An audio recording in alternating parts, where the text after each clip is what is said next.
Selamat pagi Pak Ari dan teman-teman, saya Yusmita dengan NIM 20 220 110209. Pada video kali ini saya akan membahas tentang transfer risiko melalui asuransi. Nah, topik ini tuh sangat penting karena di dalam dunia bisnis, perusahaan menghadapi berbagai risiko yang bisa menimbulkan kerugian yang besar.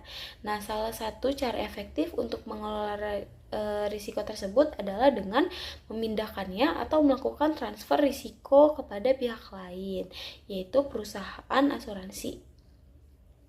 Nah, untuk pengertian transfer risiko, ini adalah strategi manajemen risiko di mana perusahaan itu memindahkan potensi kerugian finansial ke pihak lain.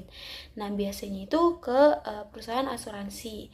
Caranya, perusahaan itu membayar premi asuransi, sehingga kalau risiko itu terjadi, pihak asuransi yang menanggung sebagian besar kerugiannya. Nah, strategi ini membantu perusahaan tetap stabil meskipun menghadapi risiko yang tidak terduga. Selanjutnya, bagaimana caranya transfer risiko ini bekerja. Nah, pertama, perusahaan itu harus mengidentifikasi risiko yang berpotensi menimbulkan kerugian. Lalu, perusahaan membeli polis asuransi yang sesuai dengan risiko tersebut. Nah, jika risiko itu benar-benar terjadi, misalnya kebakaran, perusahaan itu bisa mengajukan klaim ke pihak asuransi. Nah, yang terakhir, perusahaan asuransi nantinya akan mengganti kerugian sesuai dengan isi polis. Nah, dengan mekanisme ini, beban finansial perusahaan menjadi jauh lebih ringan. Selanjutnya ada manfaat transfer risiko.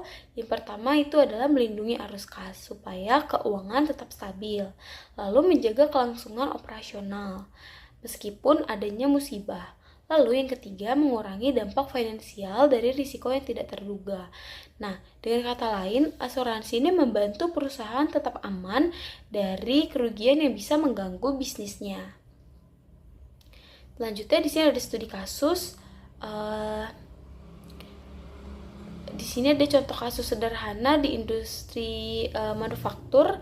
Ada sebuah perusahaan elektronik yang memiliki pabrik yang besar. Nah, salah satu risiko utama yang dihadapi adalah kebakaran pabrik. Nah, suatu hari terjadi korsleting listrik yang menimbulkan kebakaran di gudang dengan kerugian mencapai 10 miliar. Nah, karena perusahaan ini sudah memiliki polis asuransi kebakaran, pihak asuransi ini menanggung sebesar 8 miliar dari kerugian tersebut. Nah, karena perusahaan tersebut itu sudah membayarkan preminya sebesar 8 miliar.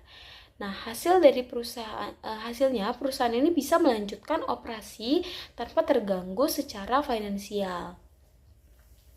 Nah, untuk dari penjelasan ini bisa kita simpulkan bahwa transfer risiko melalui asuransi adalah strategi penting untuk menjaga keamanan finansial perusahaan.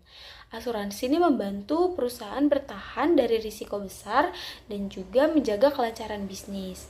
Nah, untuk studi kasus tadi ini membuktikan bahwa perlindungan asuransi yang efektif itu untuk meminimalkan dampak kerugian. Kurang lebihnya cukup sekian presentasi dari saya.